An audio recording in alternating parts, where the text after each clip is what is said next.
아버님은 그냥 걸어다니는 금고일 뿐이에요. 재혁의 목소리가 청담동의 크리스탈 조명 아래 비수처럼 날아와 밝혔다. 나는 젓가락을 내려놓고 그의 눈을 똑바로 쳐다봤다.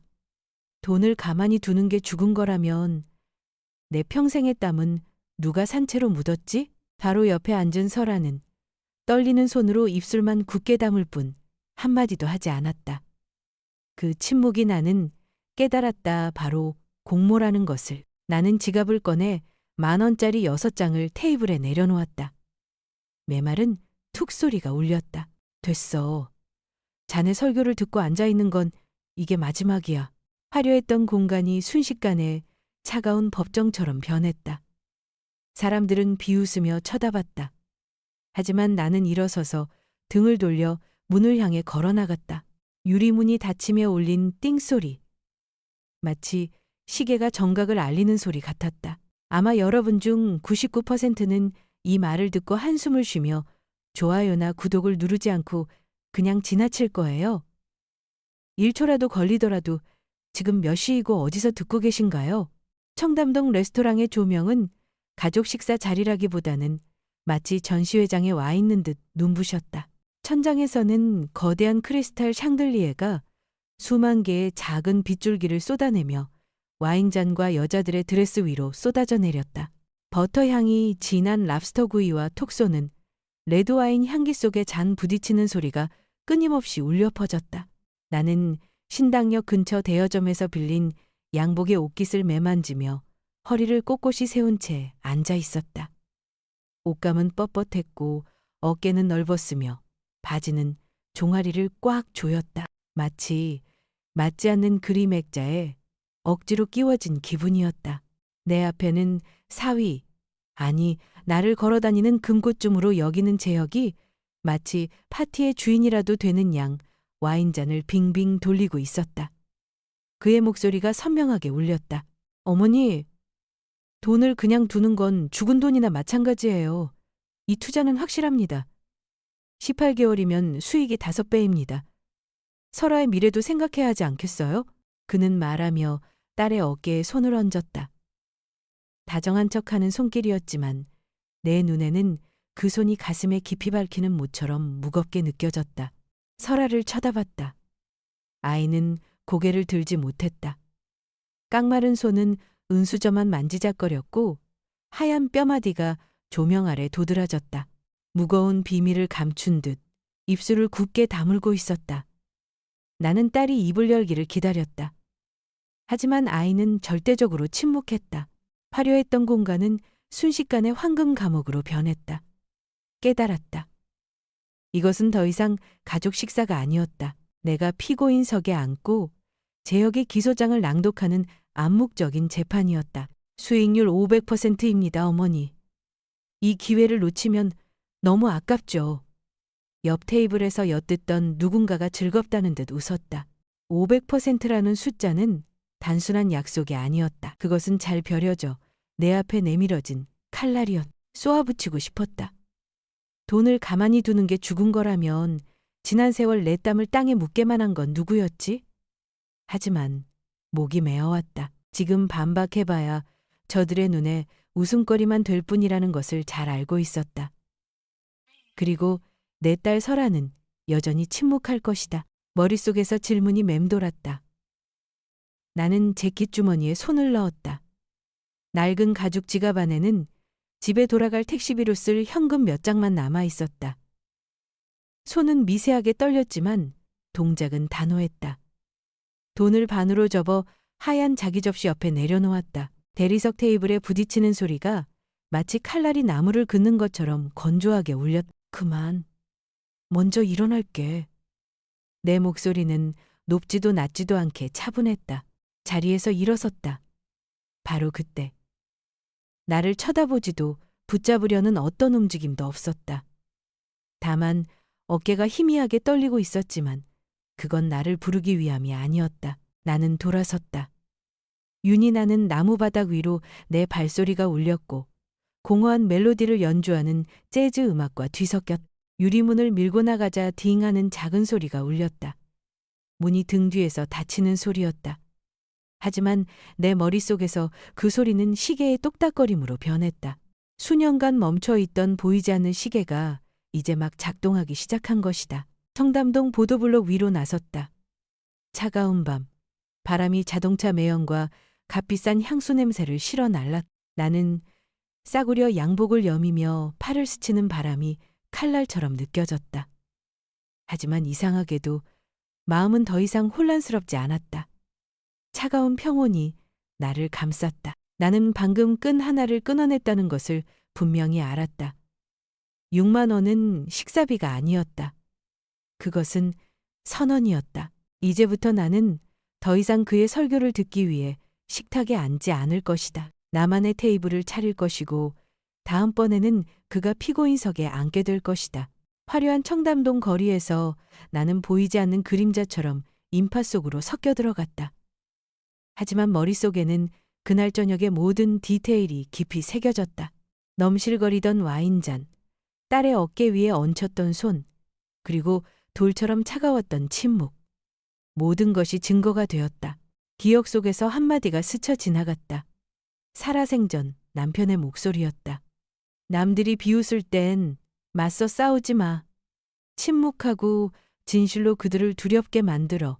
나는 주먹을 꽉 쥐었다. 아마도 오늘 밤이 그 유언이 불씨가 되는 밤일 것이다. 가로등이 내 그림자를 바닥에 길게 드리웠다. 그림자는 앞으로의 길을 그려내는 연필선처럼 길고 얇게 뻗어 있었다. 차갑지만 더 이상 막막하지 않은 길이었다. 시계는 시작되었다.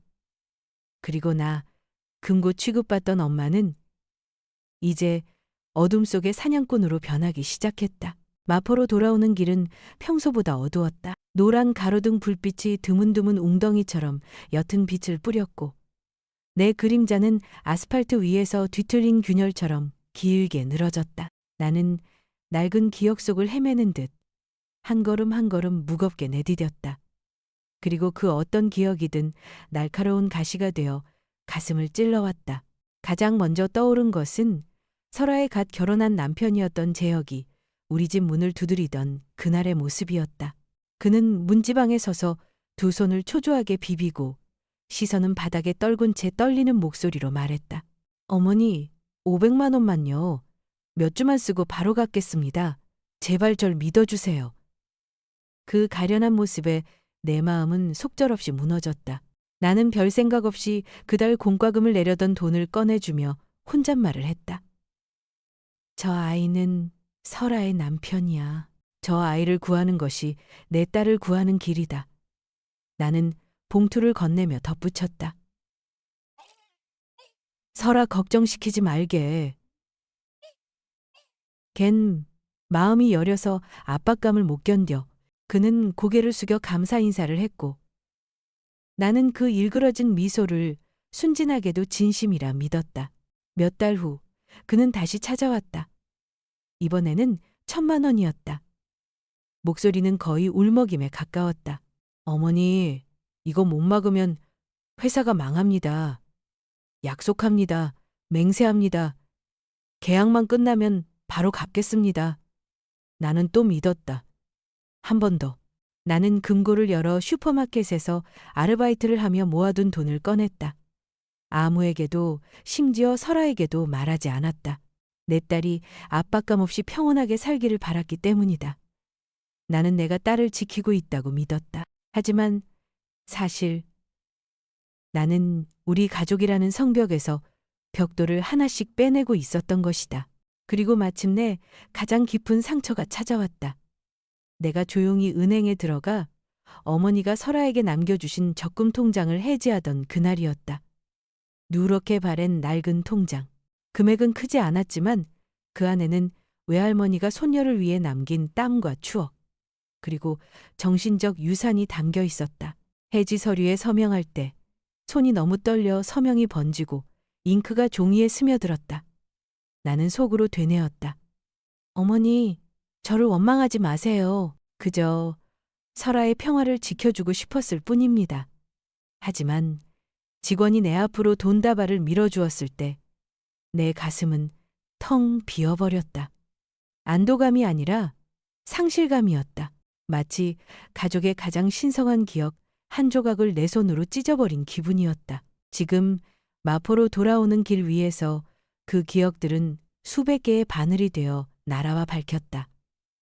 나는 수없이 돈으로 평화를 사려 했고 그 대가로 돌아온 것은 침묵뿐이었다. 나를 무너뜨린 것은 바로 설아의 침묵이었다. 딸은 원망하지도 고마워하지도 비웃지도 않았다. 그저 침묵하며 고개를 숙일 뿐이었다. 그 침묵은 온 집안을 뒤덮은 얼음벽 같았다. 나는 깜빡이는 가로등 아래 멈춰섰다. 차가운 바람이 외투자락을 파고들어 살을 애는 듯했다. 나는 옷깃을 여미며 길 위에서 부서질 듯 흔들리는 내 그림자를 보았다. 이제 됐다.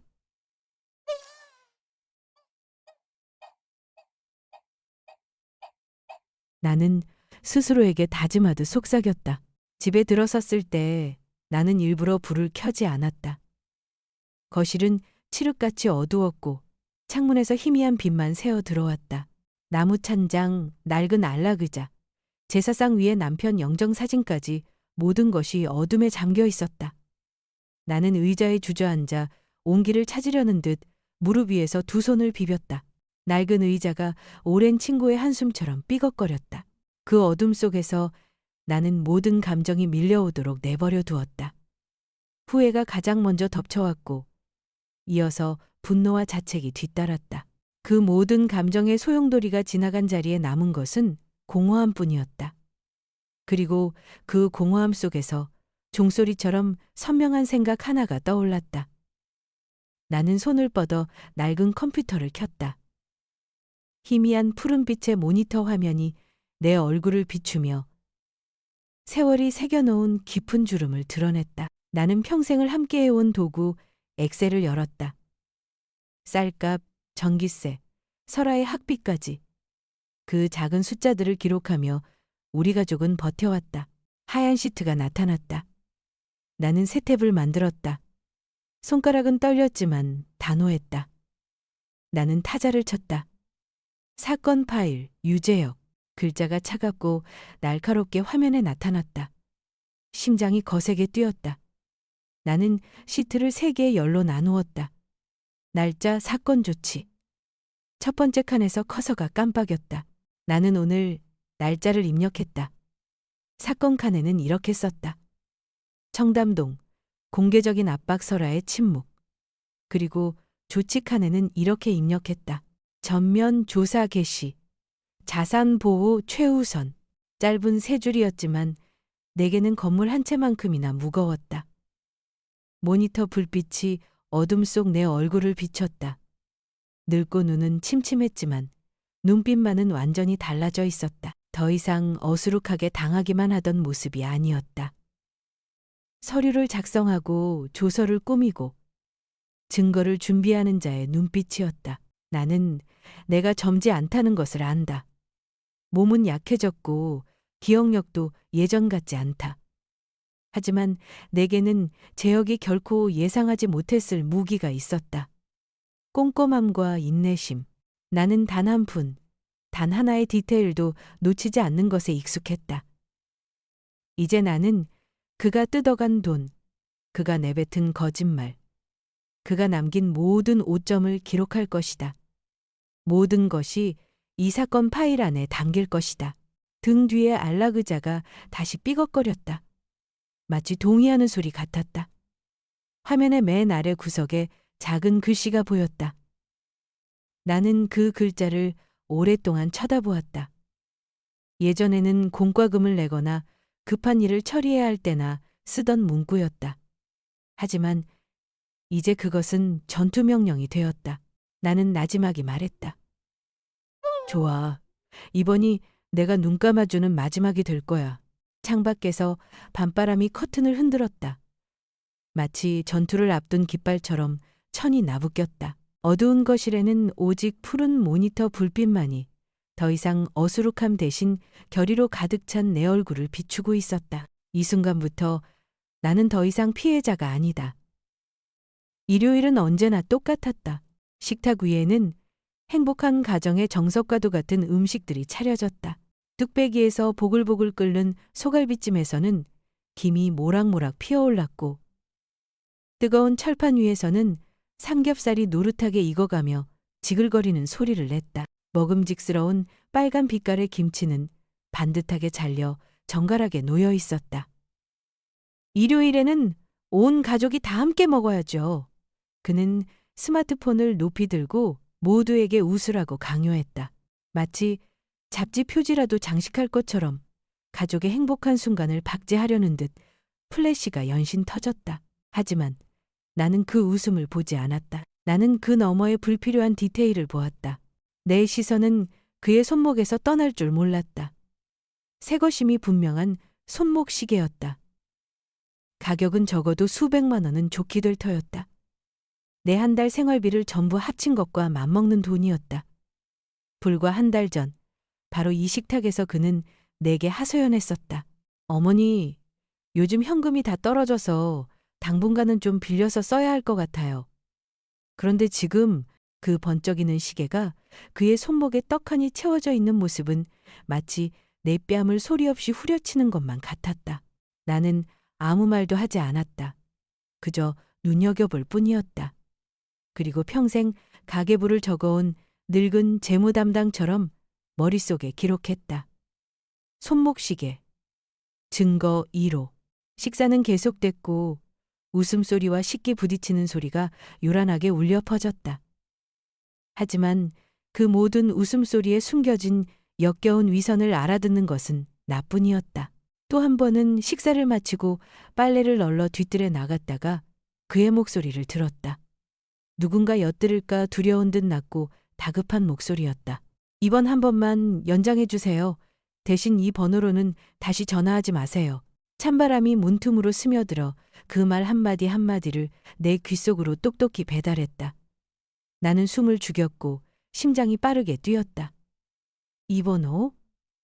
왜 숨겨야 하지? 나는 그 말을 그대로 외웠다. 짧고 다급한 문장들은 마치 목숨을 담보로 흥정하는 사람의 말투 같았다. 다음 날, 이웃이자 가장 친한 오랜 친구인 미숙 씨가 놀러왔다.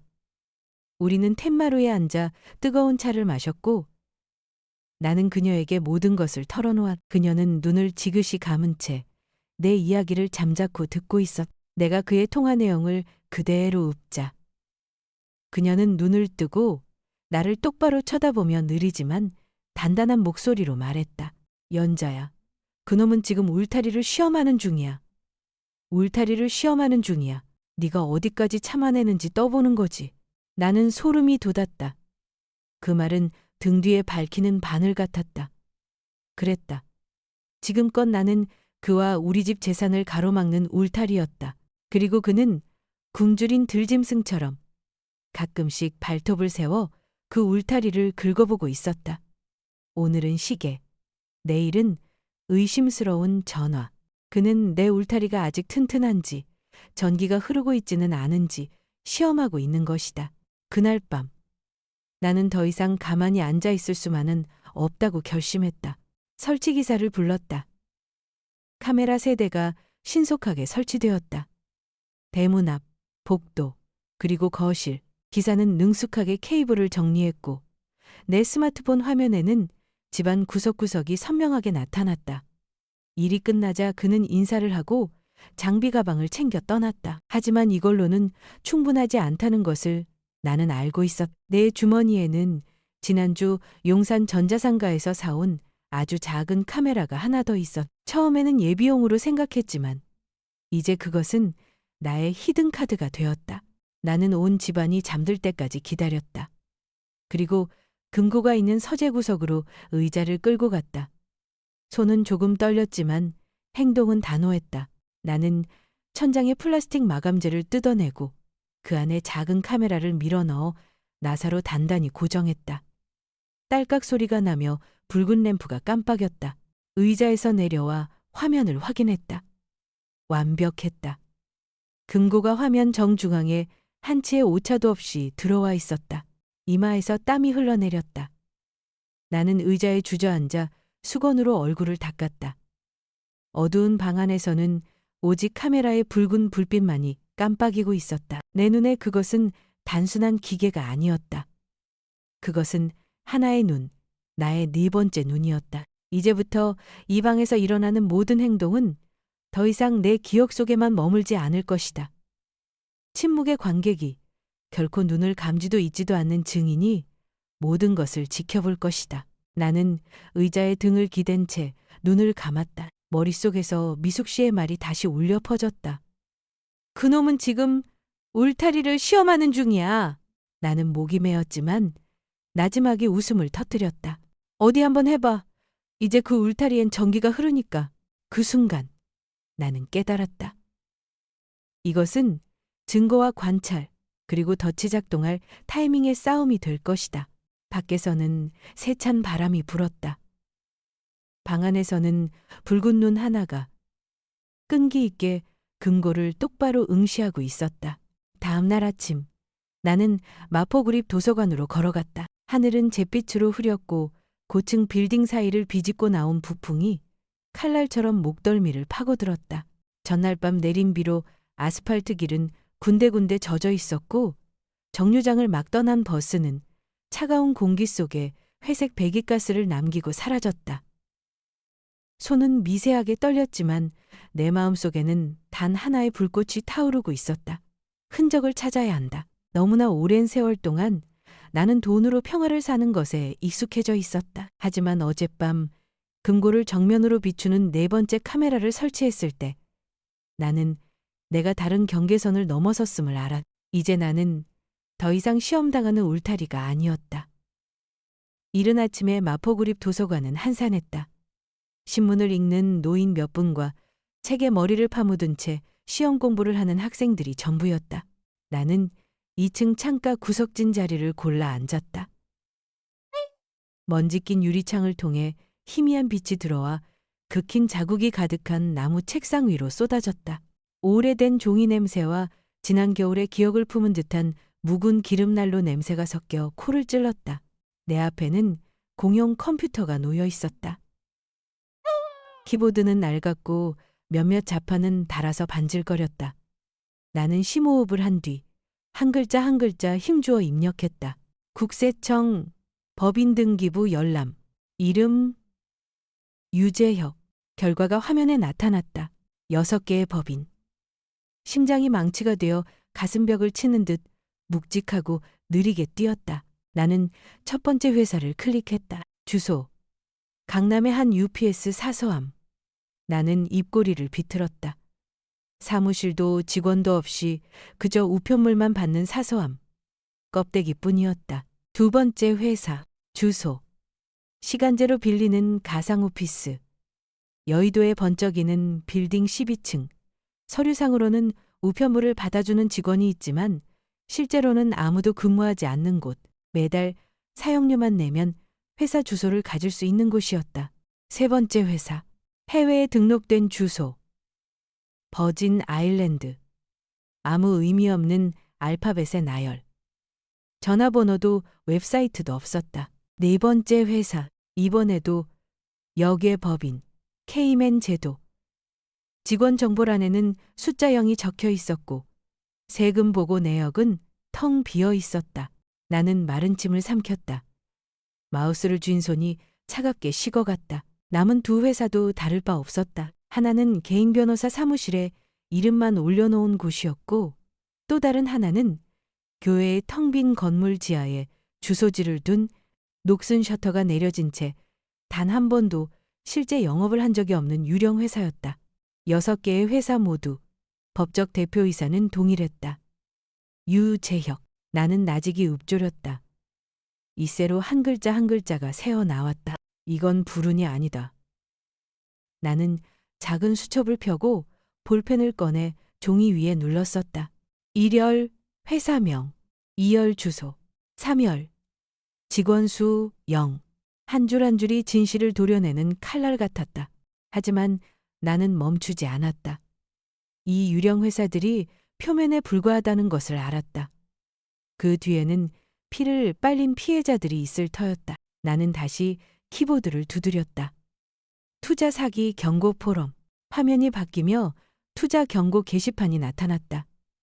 핏빛처럼 붉고 굵은 글씨의 제목이 눈에 들어왔다. 경고. 유재혁 그린에너지 리딩방 사기. 손이 떨렸지만 나는 그대로 클릭했다. 수십 개의 게시물이 피 흘리는 상처처럼 줄지어 나타났다. 글쓴이들은 스스로를 은퇴한 교사, 공장 노동자, 식료품 가게 주인이라고 밝혔다. 그들은 몇 달 만에 원금을 2배로 불려주겠다는 약속에 속아 리딩방 투자정보단체 채팅방에 들어갔다고 했다. 달콤한 말, 치솟는 그래프 이미지, 친환경 기술과 청정에너지라는 그럴듯한 약속들. 한 은퇴한 여교사가 쓴 글이 보였다. 그는 웃으며 저에게 죽은 돈은 쓸모없다고 했어요. 저는 그 말을 믿고 노후 자금으로 모아둔 7천만 원을 전부 보냈습니다. 이제 제게 남은 건 이 작은 월세방뿐입니다. 나는 마우스를 꽉 쥐었다. 심장이 멎는 것 같았다.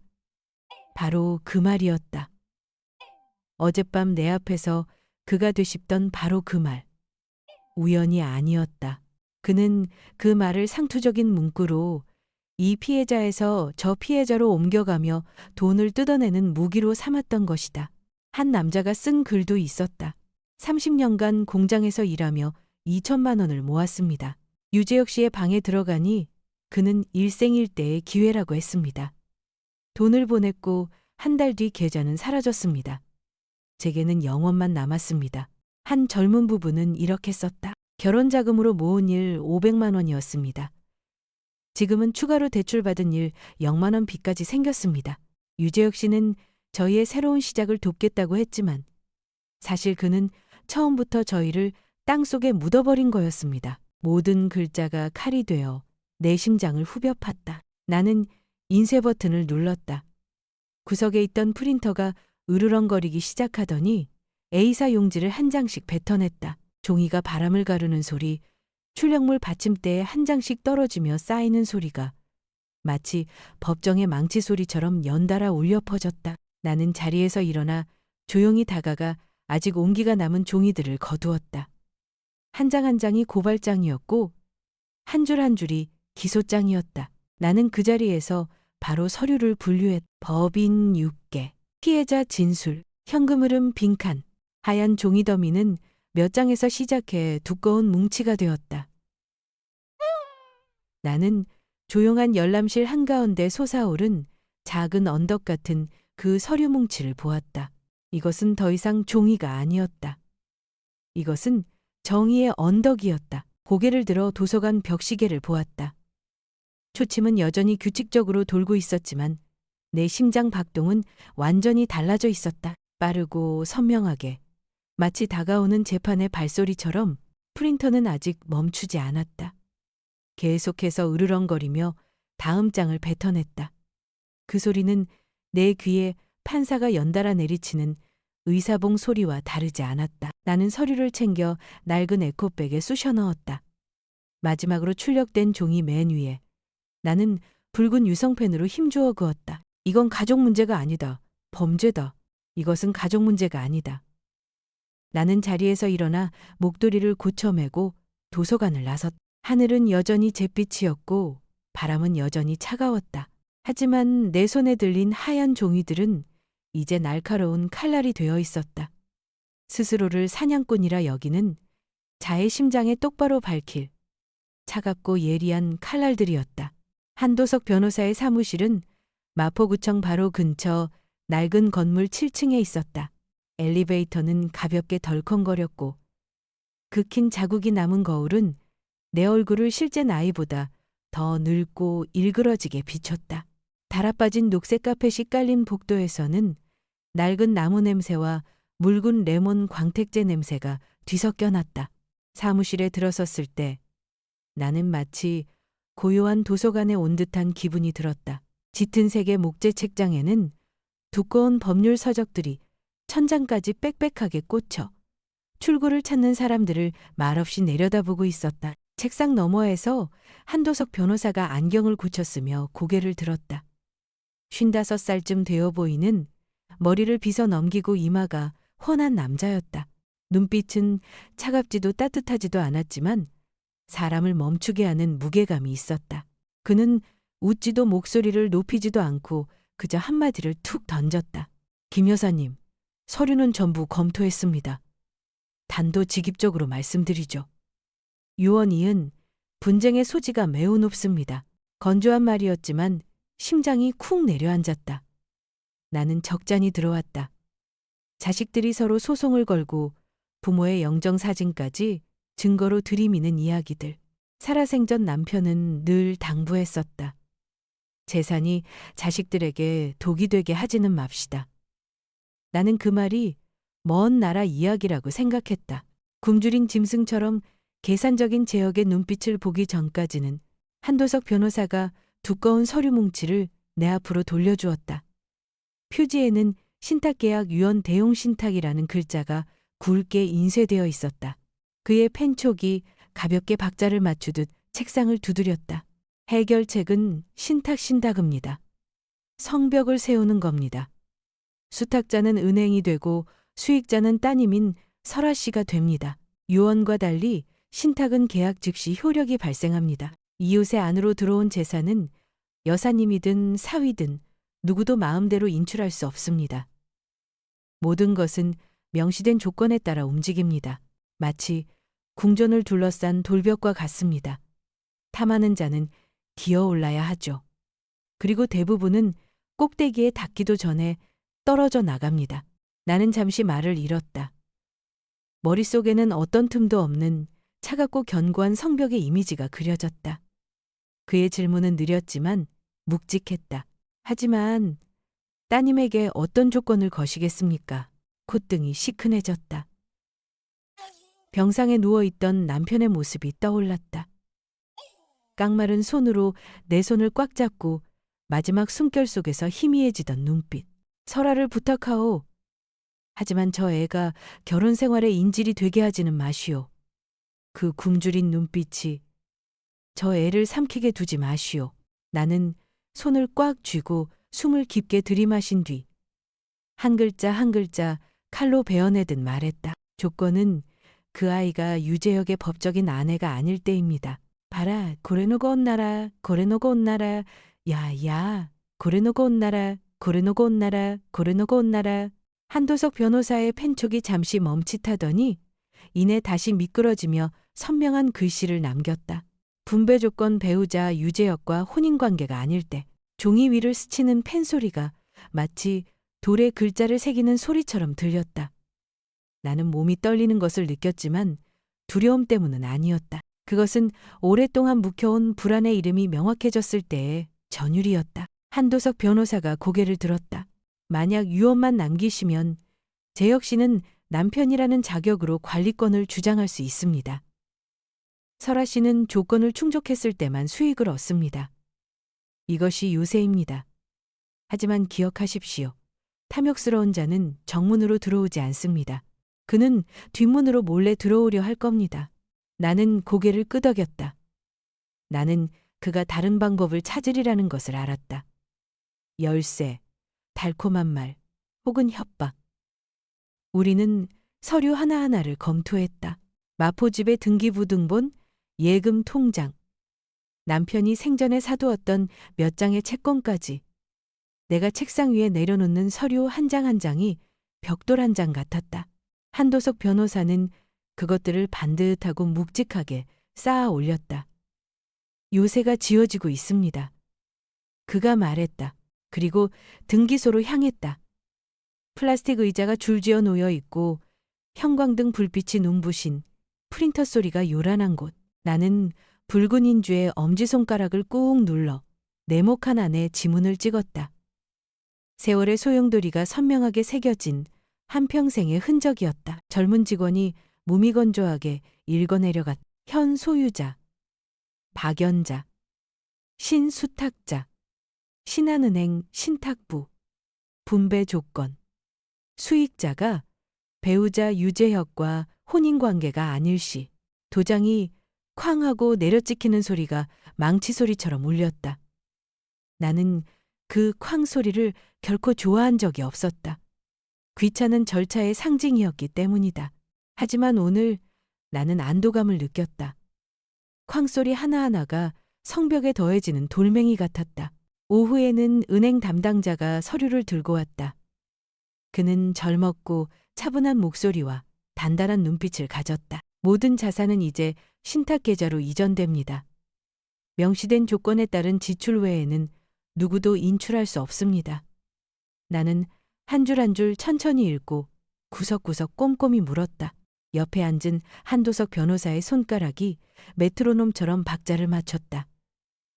읽고 묻고 서명하십시오. 마지막 서명을 마쳤을 때 손이 미세하게 떨렸. 나는 방금 직접적인 소유권을 잃었지만 그 대가로 더 중요한 것, 내 딸의 운명을 통제할 권리를 얻었다는 것을 알았다. 우리는 다시 사무실로 돌아왔고 한도석 변호사는 서류를 모아 클립으로 고정하고 짙은 청색끈으로 묶었다. 그는 나를 보며 말했다. 오늘부로 여사님께서는 성벽을 완성하셨습니다. 하지만 기억하십시오. 탐욕스러운 자는 절대 포기하지 않습니다. 그는 모든 방법을 시험할 겁니다. 여사님께는 해자 전류가 흐르는 방어선가 하나 더 필요합니다. 말이 뭐래소. 나는 희미하게 웃었다. 제 해자는 증거가 될 겁니다. 제 전류는 마감 시한이 될 거고요. 돌아오는 길, 한강의 바람은 차가웠지만 가슴속은 따뜻해지는 것을 느꼈다. 나는 서류 뭉치를 품에 안고 한 걸음 한 걸음 단단하게 내디뎠다. 집에 돌아오니 거실은 고요했다. 나는 금고를 열어 남편의 낡은 만년필을 꺼냈다. 뚜껑은 이가 빠졌지만 몸체에서는 여전히 푸른 잉크 냄새가 났다. 나는 펜촉을 돌려 새로운 서류 뭉치 옆에 두었다. 그리고 붉은 인장 왁스를 녹여 봉투 위에 떨어뜨리고 PYJ라는 이니셜을 빗돌지만 선명하게 찍었다. 금고 문 안쪽에는 붉은 종이 한 장을 붙였다. 나는 모든 서류를 금고 정중앙에 넣고 문을 닫고 다이얼을 돌렸다. 철컥 소리가 울렸다. 나는 속삭였다. 이제 이 집에는 진실만이 존재할 겁니다. 처마 밑에서는 목소 향기가 희미하게 풍겨왔다. 놀이터에서 뛰노는 아이들 소리와 길거리에서 버스가 끽 소리를 내며 멈추는 소리가 들렸다. 기억의 어둠 속에서 남편의 목소리가 다시 울렸다. 당신은 외로운 파수꾼이 아니야. 당신은 성주야. 나는 희미하게 미소 지으며 혼잣말을 했다. 성벽은 섰다. 하지만 도둑의 그림자는 여전히 벽을 따라 어슬렁거리겠지. 서재 천장 구석에 달린 작은 카메라는 규칙적으로 붉은 점을 깜빡였다. 잠들지 않는 네 번째 눈이 뜨여 있었다. 오늘부터 모든 것은 절차에 따라 움직일 것이다. 확인하고 기록하고 도장을 찍고 마감 시한을 정한다. 언쟁도 고함도 없다. 오직 돌벽과 전류만이 있을 뿐이다. 잠들기 전 나는 빈 노트를 펴고 한 줄을 썼다. 요새 봉인의식 완료. 나는 날짜와 시간을 기록하고 잉크가 완전히 마르도록 펜촉을 잠시 더 머물게 했다. 노트를 덮어 책상에 두고 불을 껐다. 어둠 속에서 시계가 똑딱거렸다. 몇 년 만에 처음으로 나는 그 소리가 두려움의 카운트다운으로 들리지 않았다. 만약 밤중에 낯선 발소리가 들린다면 나는 불을 켜고 기계를 작동시키고 서류를 빗속으로 꺼내놓을 것이다. 나머지는 성벽이 제 할 일을 하도록 둘 것이다. 그날 밤 마포는 바람이 문틈을 비집고 들어오는 소리가 들릴 정도로 고요했다. 나는 텐마루에 앉아 있었고 가로등 불빛이 마당에 옅은 노란색을 뿌렸다. 울타리 너머 목선은 꽃이 거의 다 졌지만 그 향기는 차가운 바람 속에 희미하게 남아 있었다. 나는 눈을 감았고 기억은 저절로 찾아왔다. 그 시절 남편은 아직 건강하게 바로 이 나무 의자에 앉아 있곤 했다. 그는 작은 담배 한 개비를 물고 마치 평생을 고민할 시간이 있는 사람처럼 연기를 느릿하게 내뿜었다. 재혁이 처음 우리 집에 들어왔을 때 그는 예의 바른 척했지만 눈은 불안하게 주위를 살피고 있었다. 그가 돌아간 후 남편은 내 어깨에 손을 얹으며 나지막이 말했다. 연자, 저놈 눈빛 봤소? 굶주린 눈빛이야. 절대 배부름을 모를 눈이지. 나는 남편이 의심이 많다며 웃어넘겼다. 요즘 세상에 욕심 없는 사람이 어디 있어요. 진취적인 사람이겠죠.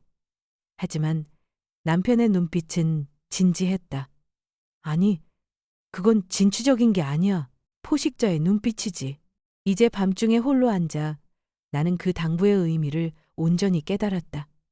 남편의 말대로 재혁은 결코 만족을 몰랐다. 그가 돈을 뜯어갈 때마다 나는 이번이 마지막일 거라고 믿었다.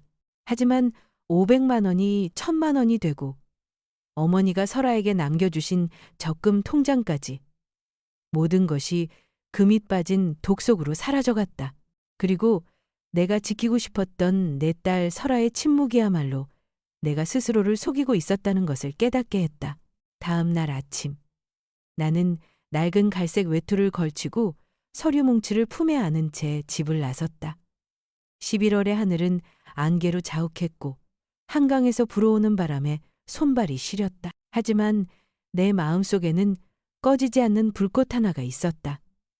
재혁이 문을 부수기 전에 성벽을 완성해야 한다. 나는 한도석 변호사의 사무실로 향했다.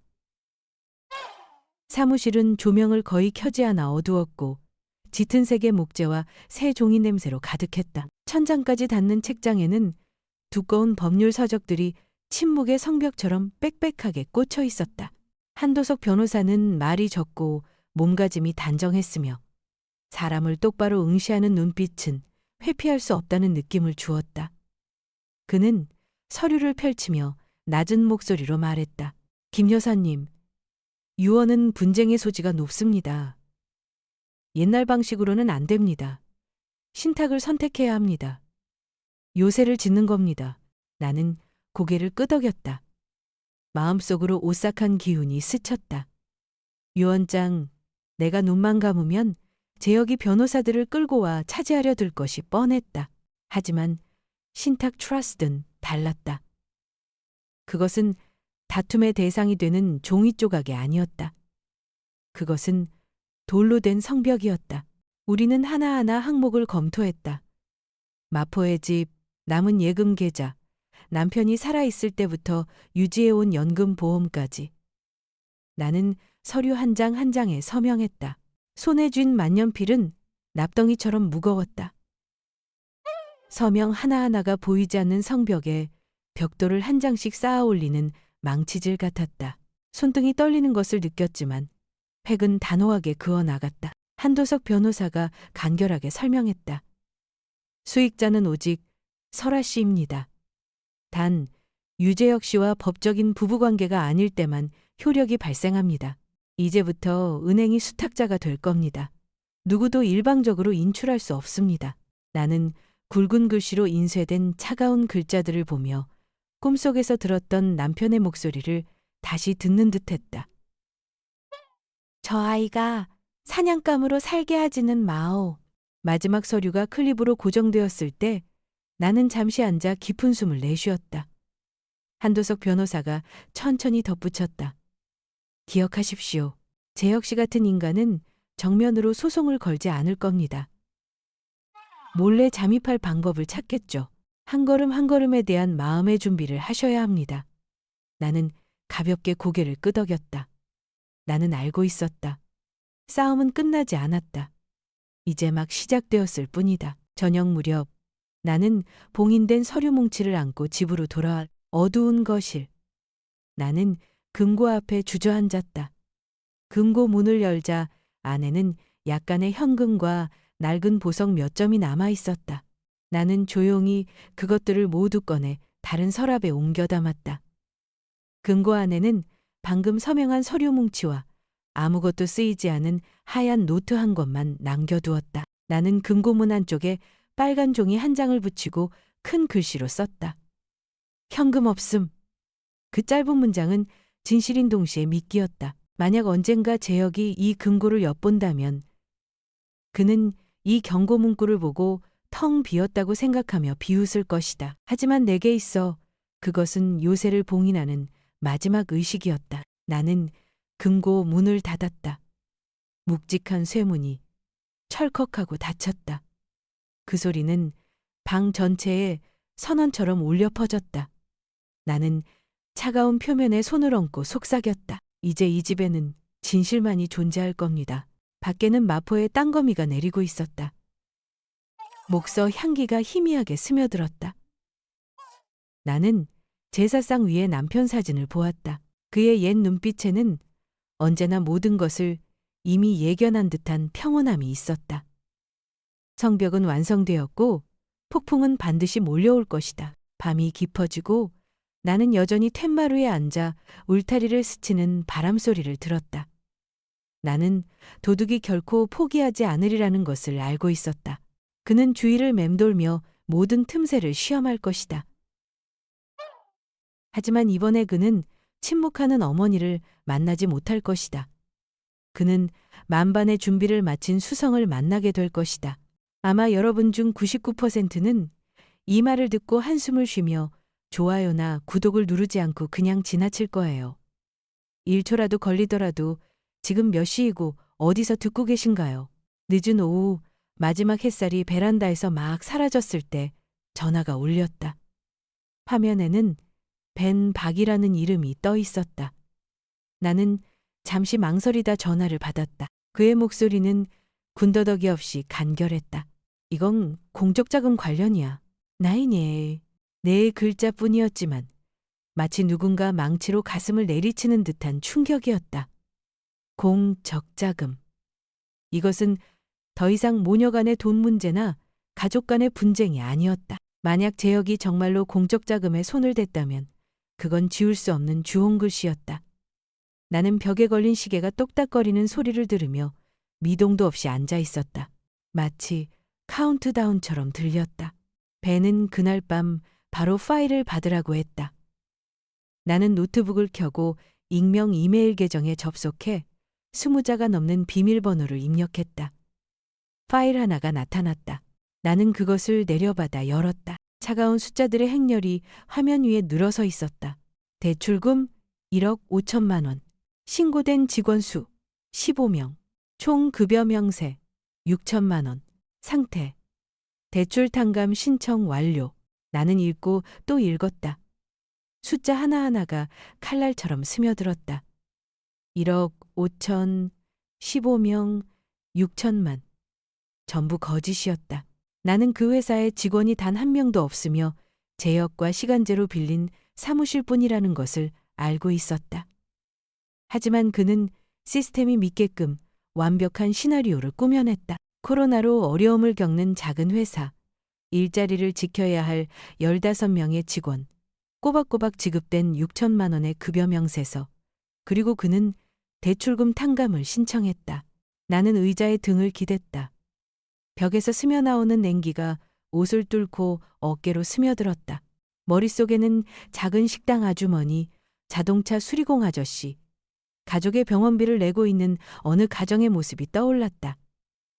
하지만 재혁이 모든 것을 가로챘다. 지난 일요일의 저녁 식사가 떠올랐다. 그는 레드와인 잔을 들고 회사의 찬란한 미래에 대해 이야기하며 호탕하게 웃었다. 그 옆에 앉은 설아는 텅 빈 눈으로 억지 미소를 지었다. 나는 맞은편에 앉아 떨리는 손으로 젓가락을 쥔 채 음식을 삼키지 못했다.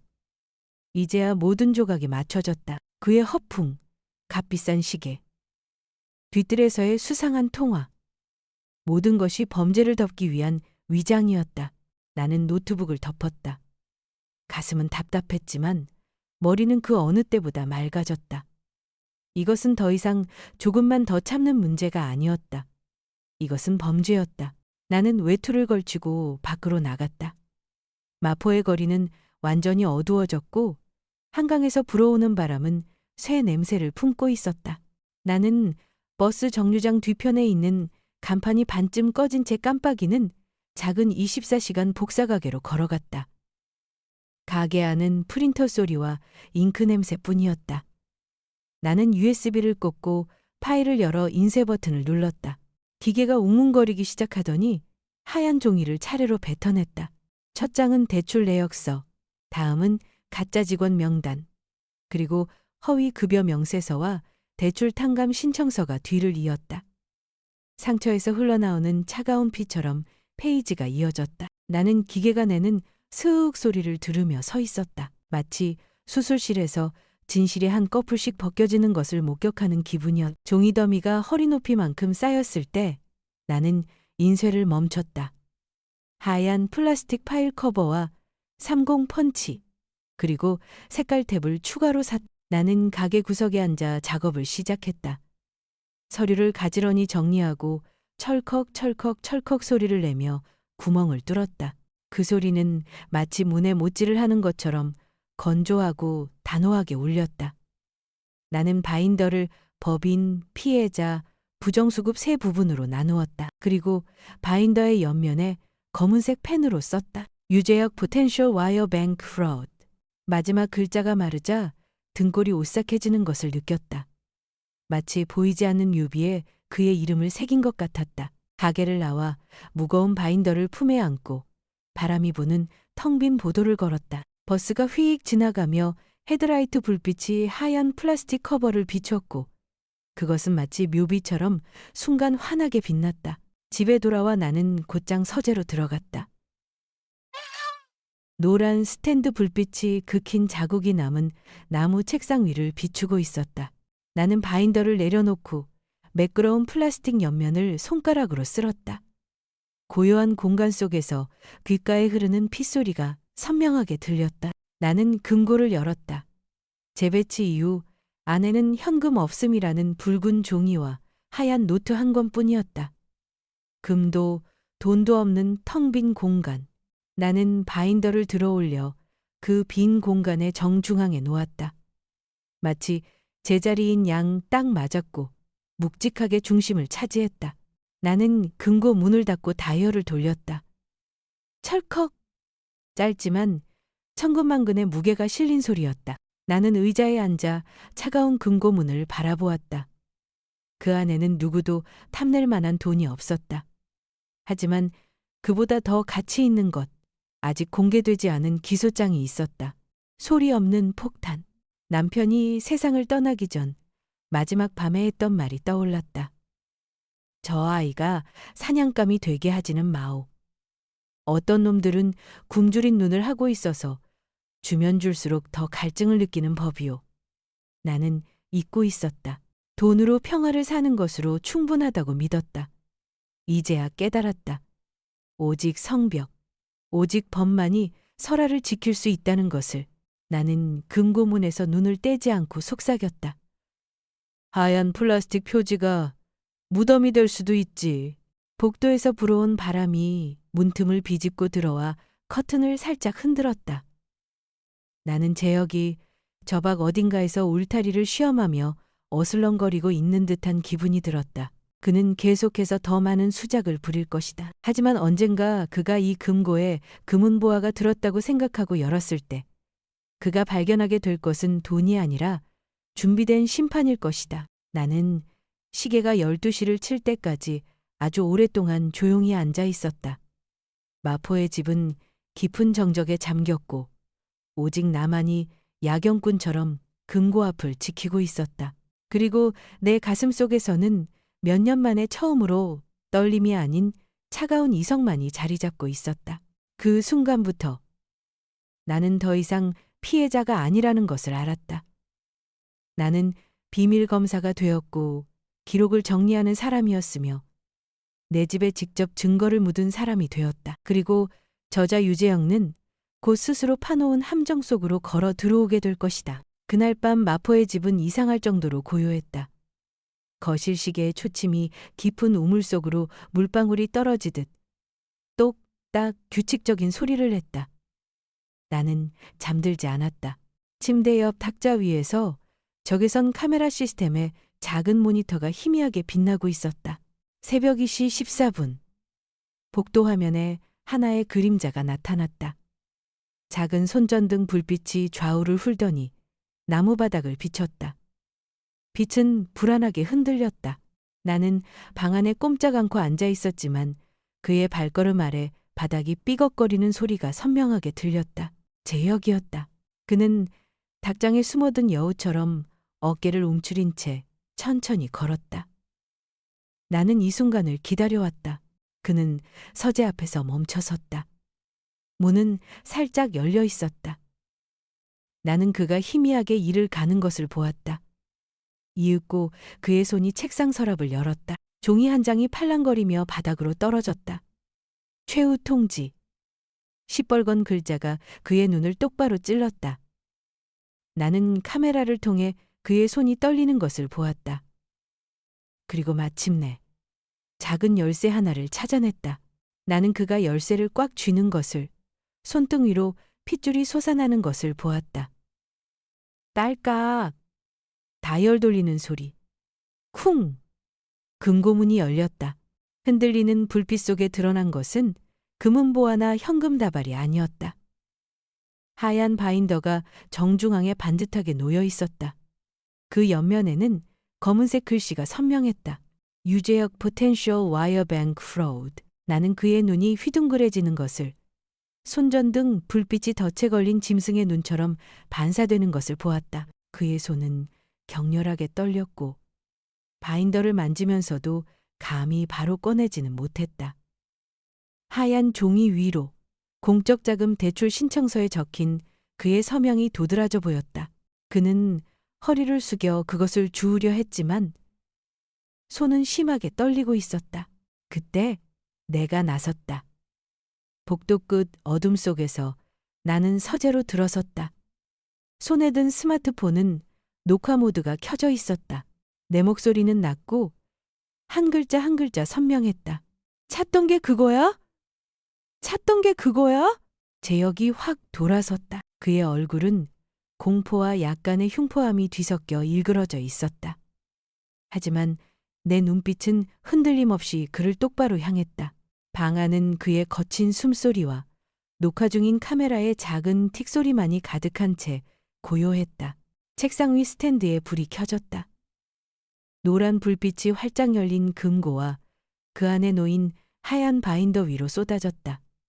더 이상 어둠이 숨을 곳은 없었다. 그가 갈라진 목소리로 더듬거렸다. 장모님, 이건 오해야. 그냥 자료 정리. 나는 그의 말을 차갑게 끊었다. 오해는 숫자가 하지 않아. 서명은 거짓말을 못해. 오해는 숫자가 하지 않아. 서명은 거짓말을 못해. 나는 스마트폰을 더 높이 들어 올려 렌즈가 그의 얼굴을 정면으로 향하게 했다. 그 아래로는 그의 서명이 선명한 바인더의 종이장들이 펼쳐져 있었다. 재혁은 뒷걸음질 치다 의자에 걸려 넘어지며 벽에 등을 부딪혔다. 그의 눈에 번뜩이던 흉포함은 한순간 타올랐다가 이내 꺼져버렸다. 그의 앞에는 더 이상 조종하기 쉬운 온순한 장모가 없었다. 오직 증거를 손에 쥔 채 모든 것을 기록하고 있는 문지기만이 서 있었다. 나는 목소리를 낮춰 칼날처럼 속삭였다. 이 집 금고엔 돈이 없어. 오직 진실만 있어. 이 집 금고엔 돈이 없어. 오직 진실만 있어. 그는 그 자리에 얼어붙었다. 노란 스탠드 불빛, 눈부신 하얀 바인더. 새벽 2시 14분, 덫은 닫혔다. 고요한 집안에서 벽시계가 똑딱거렸다. 오전 7시 10분. 창밖은 이제 막 새벽의 잿빛이 감돌기 시작했다. 나는 서재 의자에 허리를 꼿꼿이 세우고 앉아 있었다. 책상 위에는 바인더가 펼쳐져 있었고 그 옆에는 스마트폰이 놓여 있었다. 화면에는 이메일 예약 발송 시간이 선명하게 떠 있었다. 예약 발송. 오전 8시 수신인. 오직 하나의 중지 코드만이 존재했고 그 코드는 내 손안에 있었다. 내가 입력하지 않으면 어젯밤의 영상과 디지털화된 모든 서류는 자동으로 전송될 터였다. 재혁은 몇 걸음 떨어진 곳에 서 있었다. 나의 얼굴은 핏기 없이 창백했고 눈은 퀭했다. 용지 미소를 지으며 떨리는 목소리로 말했다. 장모님, 어제 일은 착각이에요. 어두워서. 나는 그의 말을 잘랐다. 목소리는 평온했지만 돌처럼 무거웠다. 오해는 8시 전에 풀어. 아니면 검찰이 풀 거야. 그는 숨을 죽였다. 나는 설아에게 영상통화를 걸었다. 화면이 몇 번 울리더니 헝클어진 머리와 붉게 충혈된 눈에 딸아이 얼굴이 나타났다. 엄마, 왜 이렇게 아침부터? 나는 바로 대답하는 대신 스마트폰을 돌려 서재의 모습을 비췄다. 열려있는 금고, 하얀 바인더, 바닥에 흩어진 몇 장의 서류들. 나는 딸아이가 숨을 헉 들이마시는 소리를 들었다. 엄마, 이게 다 무슨 일이야? 와서 직접 봐. 나는 짧게 말했다. 15분 후 현관문이 벌컥 열렸다. 설아가 급하게 외투만 걸친 채 슬리퍼 바람으로 뛰어들어왔다. 재혁이 즉시 다가가 연극 같은 목소리로 말했다. 설아야, 지금 장모님이 오해를 하고 계셔. 나를 함정에. 나는 언쟁하지 않았다. 그저 허리를 숙여 종이 2장을 주어 책상 위에 나란히 놓았다. 한 장은 공적자금 지원 신청서였다. 다른 한 장은 공식 세무 보고서였다. 직원 0명. 나는 2장의 서류를 딸 앞으로 밀었다. 같이 볼래? 어느 쪽이 거짓일까? 설아가 떨리는 손으로 서류를 집어들었다. 딸은 입술을 굳게 다문 채 한 줄 한 줄 읽어내려갔다. 방 안은 침묵에 잠겼다. 오직 시계 초침 소리만이 공기를 무겁게 내리치며 모두를 팔씨라는 시간에 더 가까이 끌어당겼다. 재혁이 마른 침을 삼키며 애써 입을 열었다. 그건 회계 실수야. 장모님이 연세가 있으셔서. 설아가 그를 돌아보았다. 딸의 눈에는 더 이상 이전의 흐릿한 기색이 없었다. 처음으로 딸은 남편을 낯선 사람처럼 쳐다보았다. 그녀가 잠긴 목소리로 나직이 물었다. 정말 회계 실수야? 그럼 서명은 왜 당신 이름이 여기에 있어? 그는 입을 다물었다. 입술은 달싹였지만 어떤 소리도 나오지 않았다. 희미하게 밝아오는 방 안에서 그의 침묵은 가장 큰 자백이 되었다. 설아가 2장의 서류를 책상 위로 떨어뜨렸다. 눈물 한 방울이 떨어져 둥근 자국을 남겼다. 엄마, 죄송해요. 나는 딸을 안아주지 않았다. 그저 바인더 위에 손을 얹고 금고 쪽으로 살짝 밀어넣을 뿐이었다. 미안해. 할 건 없어. 이제 봤으니까. 7시 58분. 2분밖에 남지 않았다. 노트북 화면에는 발송 대기 중이라는 문구가 깜빡였다. 재혁이 내 쪽으로 달려들었지만 내가 키보드에 코드를 입력하는 것이 더 빨랐다. 예약 발송 타이머가 멈추고 문구는 사용자에 의해 일시 중지됨으로 바뀌었다. 나는 고개를 들어 그를 보았다. 오늘은 내가 멈췄어. 하지만 다음번은 없어. 만화 이때 설아는 거친 숨을 몰아쉬며 여전히 2장의 서류에서 눈을 떼지 못했다. 나는 알았다. 이 순간부터 딸아이의 믿음의 축은 바뀌었다는 것을. 더 이상 남편이 아니라 방금 제 눈으로 목격한 진실 쪽으로. 방 안에서 시계가 정확히 8시를 알렸다. 짧고 차가운 종소리가 울려 퍼졌다. 아마 여러분 중 99%는 이 말을 듣고 한숨을 쉬며 좋아요나 구독을 누르지 않고 그냥 지나칠 거예요. 마포집 거실 식탁 위에 나는 2장의 서류를 철로처럼 나란히 놓았다. 그 옆에는 남편의 낡은 만년필을 두었다. 뚜껑은 이가 빠졌지만 몸체에서는 여전히 희미한 푸른 잉크 냄새가 났다. 창밖은 아직 밝아오기 전이었고 한강에서 불어온 바람이 처마 끝 풍경을 살짝 흔들어 맑은 소리를 냈다. 집안에는 음악이 없었다. 오직 시계 소리와 숨소리뿐이었다. 짧게 말할게. 나는 재혁을 똑바로 쳐다보며 말했다. 첫째, 이혼 서류. 둘째, 자술서. 둘 다 서명하면 자동 발송 명령은 취소하지. 서명하지 않으면 정확히 8시에 한도석 변호사 메일함으로 전송될 거야. 2번째 기회는 없어. 설아는 카펫 가장자리에 서서 외투 자락을 꽉 쥐고 있었다. 아이의 눈은 붉게 부어 있었지만 정신은 또렷했다. 딸은 끼어들지 않고 마치 갈림길을 보듯 2장의 서류를 뚫어지게 쳐다볼 뿐이었다. 재혁은 나를 힐끗 보고 다시 설아를 힐끗 보았다. 그의 목을 대가 움직였다. 장모님께서 지금 흥분하셨어요. 제가 설명할 틈도 없이. 나는 수년간 설명을 들어왔어. 나는 담담한 목소리로 그의 말을 잘랐다. 오늘은 서류로 말할 때야. 나는 만년필을 돌려 2장의 서류정 중앙에 놓았다. 그는 만년필을 마치 칼처럼 쳐다보았다. 더 연기하고 싶었겠지만 더 이상 관객은 없었다. 나는 켜져 있는 노트북 화면의 한쪽 구석을 가리켰다. 80 예약 발송. 그 아래에는 중지 코드를 입력할 칸이 기다리고 있었다. 이게 마지막 협상이야. 자네가 선택해. 공기가 뻑뻑하게 굳어졌다. 나는 종이가 책상 모서리에 스치는 소리까지 들을 수 있었다. 설아는 눈물을 삼키며 여전히 끼어들지 않았다. 딸에게는 어른이 마땅히 해야 할 일을 하는 어른이 필요했다.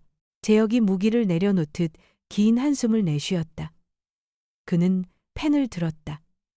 만년필 초기 종이에 닿으며 가느다란 사각 소리를 냈다. 먼저 그는 자술서에 서명했다. 다급하고 삐뚤빼뚤한 필체였다. 공적자금 대출 내역, 직원 15명 허위 신고, 대출 탕감 신청까지. 그는 자기 이름을 2번 썼다.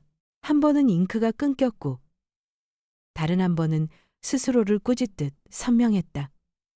이어서 그는 펜을 이혼 서류로 옮겼다. 나는 그가 마지막 획을 그을 때 어깨가 무너져 내리는 것을 보았다. 종이는 문이 닫히는 소리처럼 사각거렸다. 나는 안도의 한숨을 내쉬지 않았다. 그저 손을 뻗어 대화상자를 열고 중지 코드를 입력했다.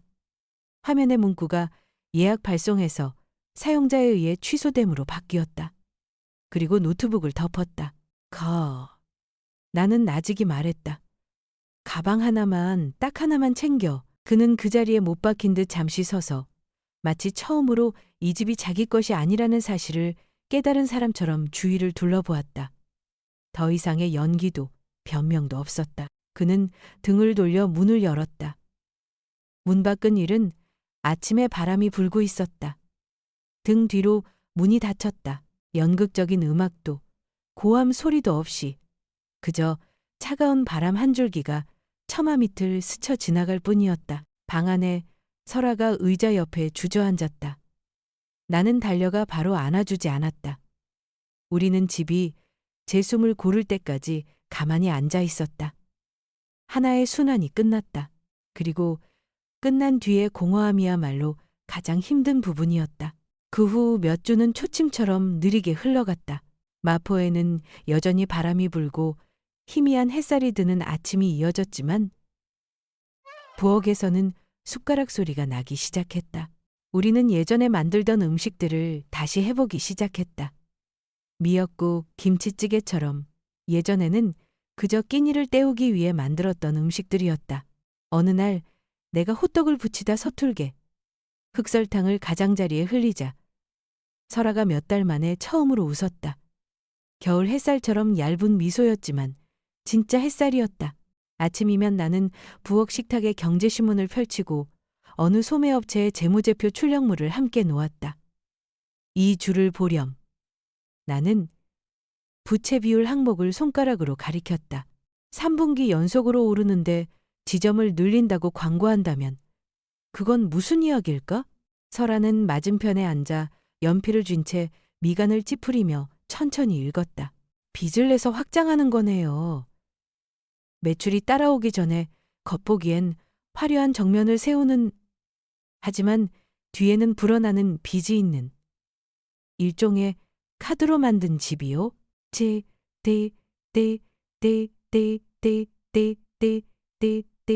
나는 아주 희미하게 미소 지었다. 그래. 카드하우스.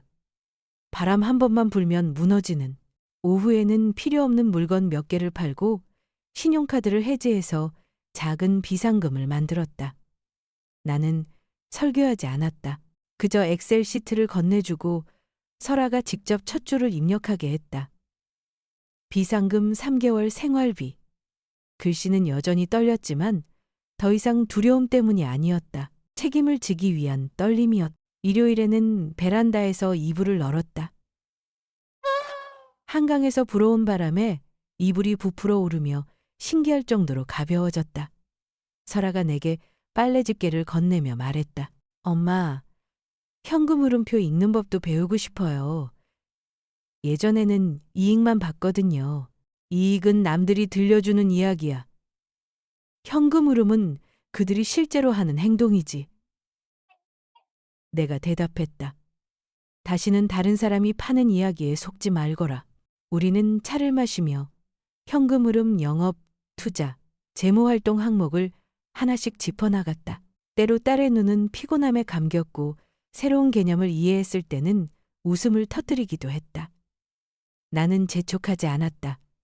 자존감은 명령으로 가르칠 수 없었다. 올바른 습관을 반복함으로써만 회복될 수 있었다. 그날 밤 나는 금고를 열었다. 안에는 여전히 하얀 바인더와 몇몇 서류, 그리고 빈 노트뿐이었다. 나는 바인더의 옆면을 가만히 만져보았다. 그것은 더 이상 소리 없는 폭탄이 아니었다. 그것은 자유를 보관하는 상자였다.